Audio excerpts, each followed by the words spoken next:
व्यंग माने पक्षी। पक्षी जैसे हवाई जहाज की चाल उड़ता है ऊंची स्टेज में, ऐसे ऊंची स्टेज का पुरुषार्थ करना, नीचा पुरुषार्थ नहीं करना।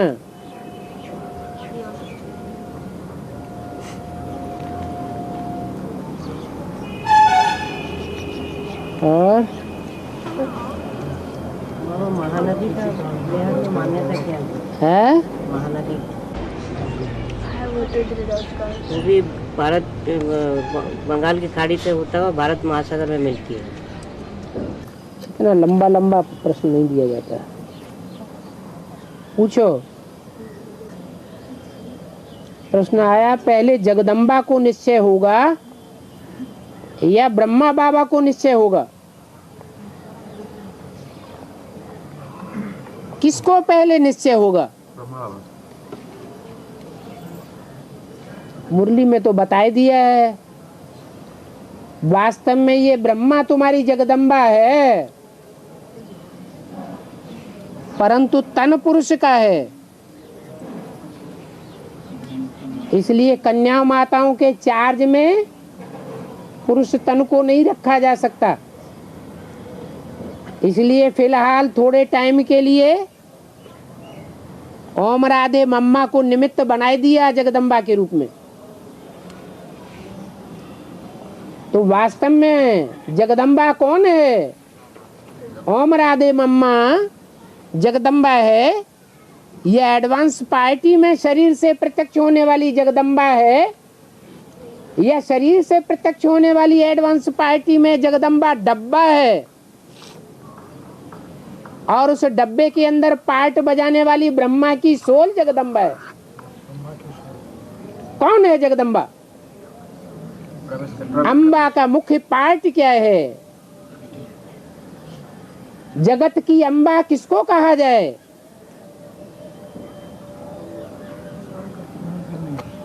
माँ का मुख्य पार्ट क्या होता है? सहन करना। वो सहन करने का काम एडवांस पार्टी की शरीरधारी जगदम्बा करती है या ब्रह्मा की सोल करती है? शरीर के साथ ऐसा पार्ट बजाती है प्रैक्टिकल में कि सब बच्चों का सहन करती है, कोई बच्चे का अनिष्ट नहीं करती। शरीर भले छूट जाए,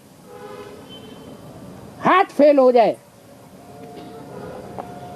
लेकिन बच्चों को दुख नहीं देती, सहन करती है। ऐसा पार्ट किसने बजाया जगदम्बा का? है दादा लेखराज ब्रह्मा ने बजाया। फिर बाद में मार भी तो मारेगी। है बाद में मार भी तो मारेगी। क्या? बाद में मार भी तो मारेगी। तो हिसाब क्या सत्युग में जाके पूरे करेंगे? हैं?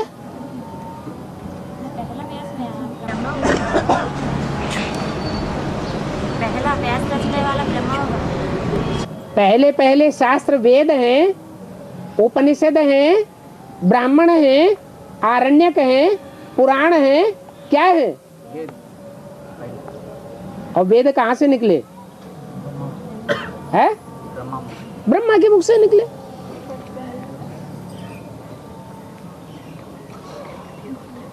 और महानदी का बेहद तात्पर्य क्या है? जैसे महाब्राह्मण का अर्थ है, ब्राह्मण तो है, लेकिन कैसा ब्राह्मण कहा गया? जब अंत काल होता है, मृत्यु हो जाती है, तो कौन से ब्राह्मण का आसरा लेते हैं? है महाब्राह्मण का। ऐसे ही नदियों में श्रेष्ठ नदी तो गंगा है, लेकिन महानदी महानदी को कहा जाता है।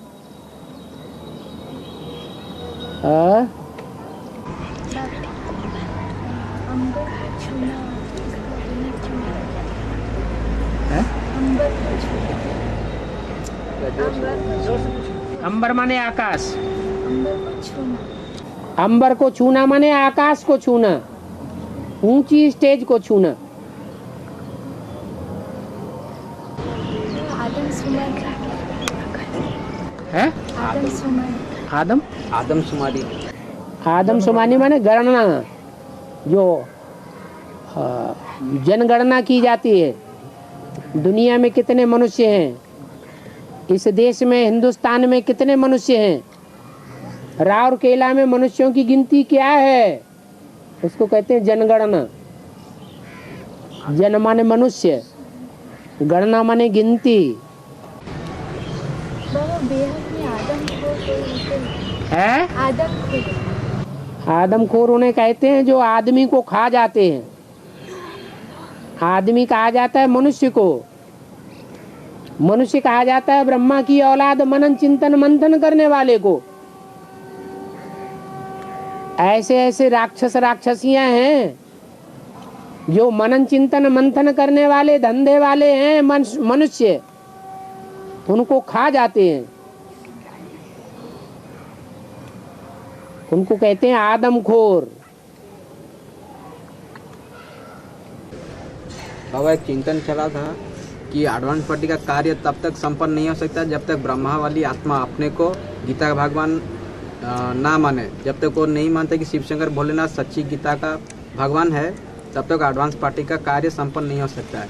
तो ब्रह्मा वाली आत्मा को उस निश्चय में लाने के लिए अगर उसी की रचना की हुई जो दुनिया है, बेसिक की दुनिया, उसमें से जो पवित्र वर्ग जो है, अगर वो आ जाते हैं तो उनको निश्चय बैठ जाएगी कि हाँ मैं जो हूँ वो झूठी गीता का रचिता हूँ और ये जो शिव शंकर है वो मतलब एडवांस पार्टी का जो मुखिया है वही असली से गीता का भगवान है। निश्चय बैठ जाएगा। जो भी दुनिया के बड़े बड़े गुरु हैं, वो गुरु ज्ञान के सामने नाक कब झुकावेंगे? जब उनके अच्छे अच्छे फॉलोअर्स सारे तोड़ लिए जाएं। तो ब्रह्मा के अच्छे अच्छे फॉलोअर्स बेसिक ब्राह्मणों की दुनिया में चंद्रवंशी आत्माएं हैं या इस्लाम वंशी, बौद्ध वंशी, क्रिश्चियन वंशी आत्माएं हैं? चंद्रवंशी आत्माएं अच्छे अच्छे ब्राह्मण हैं। वो अच्छे अच्छे ब्राह्मण विजय माला का तुम आवाहन कर लेंगे, वो आत्माएं इधर आ जाएंगी। तो जो दुनिया का बड़े से बड़ा मनुष्य गुरु है कौन? ब्रह्मा। उसकी नाक लटक जाएगी। बाबा उस संगठन विजयवाड़ा का आह्वान के संगठन के लिए कुछ आत्मा अगर बैठते हैं, कुछ आत्मा उसमें रुचि नहीं आती है, तो उनका कनेक्शन ज्यादा नहीं होगा जन्म जन्मांतर का। ये पूर्व जन्मों का हिसाब किताब है। जिनका कनेक्शन जिन आत्माओं से ज्यादा होगा, उनकी स्मृति में उनको अच्छा लगेगा। अभी भी कनेक्शन नहीं होगा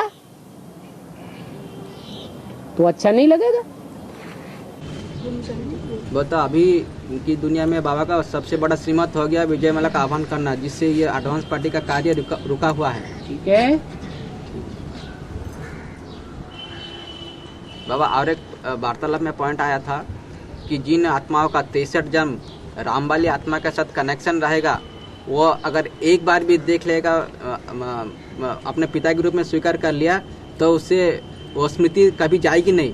और जिन आत्मा का 63 जन्म राम वाली आत्मा से बहुत दूर का हुआ होगा, वो इस अंतिम जन्म में उन आत्मा को ललक होगी कैसे बाबा के साथ मिले, फ़ोन से बात करे। जब तक बात नहीं करेंगे तब तक उनको कुछ अच्छा नहीं लगेगा कि बाबा के साथ साकार में मिला मनाए, गले मिले, ऐसे उनको अनुभूति होगा बार बार, नहीं तो अंदर से रोएंगी। बाबा इसका बारे में थोड़ा समझ में नहीं आया, एक वार्तालाप में ये क्लैरिफिकेशन आया था, क्लियर नहीं। अरे एक बात पूछो तो उसका जवाब दें, तुम तो लंबा नहीं। ये जो बाबा के साथ जो अनेक जन्म का संबंध होगा, 63 जन्म, जिनका अनेक जन्मों का कनेक्शन होगा, वो संगम युग में भी लालायित रहेंगे। जिनका कनेक्शन नहीं होगा वो लालायित नहीं होंगे। मुरली में बोला है, जो पतित से पावन बनते नहीं हैं वो संगम युग में प्रैक्टिकल जीवन में पतित पावन सीताराम को बुलाते भी नहीं है, माने उनको दरकार नहीं है। और जो पतित से पावन बने हैं प्रैक्टिकल जीवन में संगम युग में, वो पतित पावन सीताराम को जरूर बुलावेंगे भी। विदेशी पतित से पावन बनते नहीं है तो नहीं बुलाते। भारतवासी पतित से पावन बने हैं तो पतित पावन सीताराम कह के बुलाते भी। और बाबा उस पर क्लैरिफिकेशन ऐसा था, जिनका संबंध बहुत दूर दूर का होगा रामबली आत्मा से, वो अंतिम जन्म में जितने बार बाबा के साथ मिलेंगे तब भी उनकी पूर्ति नहीं होगी, मैंने बाबा से बात नहीं किया, नहीं मिला, ऐसे होते रहेंगे। और जिनका अनेक जन का साथ संबंध रहेगा, वो एक बार अगर बाबा को मिल लिया तो वो स्मृति कभी जाएगी नहीं, उनके साथ सदैव अनुभूति होगी कि बाबा उनके साथ है। इसलिए वो तड़पेंगे नहीं कि जितना बार बाबा मेरे साथ साकार में ज़्यादा से ज़्यादा मिले, ऐसी तड़प उनकी आएगी नहीं। ऐसे क्लैरिफिकेशन आया था वो एक जगह का। कोई अव्यक्त मिलन वाली आत्माएं होती हैं और कोई व्यक्त मिलन वाली आत्माएं होती हैं। फायदे में कौन रहते हैं? जो अव्यक्त मिलन वाले हैं। जब दुनिया में विनाश बरपा होगा तो अव्यक्त मिलन की जिनको प्रैक्टिस होगी उनके सदैव समीप रहेगा साकार।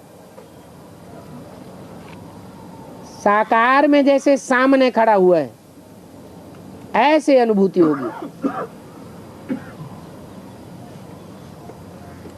और बाबा राम बलराम राम जगन्नाथ और सुभद्रा है फीमेल और राम वाली आत्मा जो है बलराम जो है राम वाली आत्मा में बलराम जो है राम वाली आत्मा और जगन्नाथ है कमांड। मुरली में बोला श्रीनाथ और जगन्नाथ हैं एक ही चीज, परंतु जैसा देश वैसा भोग लगाए उनको खिलाते हैं। जो श्रीनाथ का पार्ट बजाने वाला पर्सनालिटी है और जो जगन्नाथ का पार्ट बजाने वाली पर्सनालिटी है वो एक ही है या अलग अलग है? हैं? एक ही है। बाबा जो बलराम है और जगन्नाथ है दोनों राम वाली आत्मा का। अरे दोनों को अलग अलग नहीं किया जा सकता, दो हैं साथी। ये रामकृष्ण जन्म जन्मांतर के साथी हैं।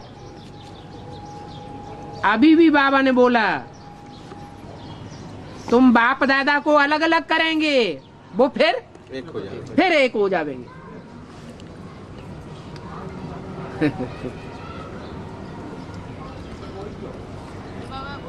राम के भक्त रहीम के बंदे हैं ये सब आंखों के अंधे। राम कृष्ण की बलिहारी है या उनमें पाठ बजाने वाली शिव की बलिहारी है?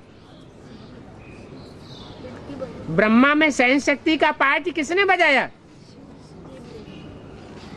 दादा लेखराज की सोल ने बजाया या शिव ने बजाया? है? शिव ने बजाया। अगर ब्रह्मा में ये शक्ति होती तो 63 जन्म भी सहन शक्ति का पाठ बजा करके स्थापना का कार्य कर लेते। राम वाली आत्मा में अगर सामना करने की ताकत होती तो 63 जन्मों में ही विदेशियों का मुकाबला करके विजय पाली होती।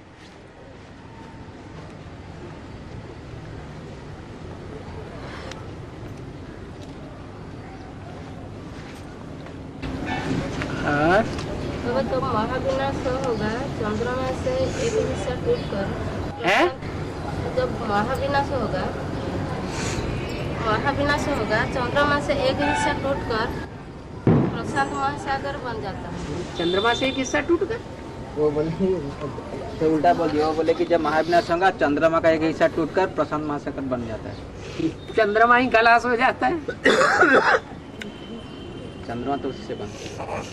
चंद्रमा पृथ्वी का एक हिस्सा है, उसको पृथ्वी को कहते हैं ग्रह और चंद्रमा को कहते हैं उपग्रह। जो उपग्रह होते हैं वो छोटे होते हैं, जैसे बच्चा छोटा होता है और माँ बड़ी होती है, तो माँ बच्चे के आसपास घूमती है या बच्चा माँ के आसपास घूमता है? बच्चे माँ के आसपास। इसी तरह ये ब्रह्मा जो है बच्चा है पृथ्वी माता का, राम बाप है, पृथ्वी माता है। द्वापर युग में जब अर्ध विनाश हुआ था तो पृथ्वी का एक हिस्सा टूट करके चंद्रमा बन गया, जो आज भी पृथ्वी के चक्कर लगा रहा है। और अभी महाविनाश होने वाला है, तो वही टूटा हिस्सा फिर प्रशांत महासागर में समा जाएगा।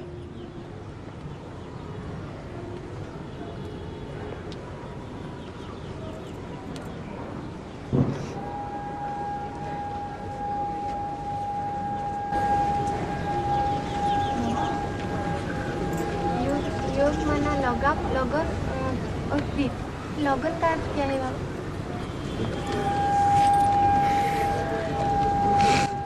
लगन माने लगाओ, लगन माना ही लगाओ। कन्या की शादी की जाती है तो लगन लेके वर के यहाँ जाया जाता है, तो कन्या का लगाव लग जाता है वर के साथ, उसको कहते हैं सगाई।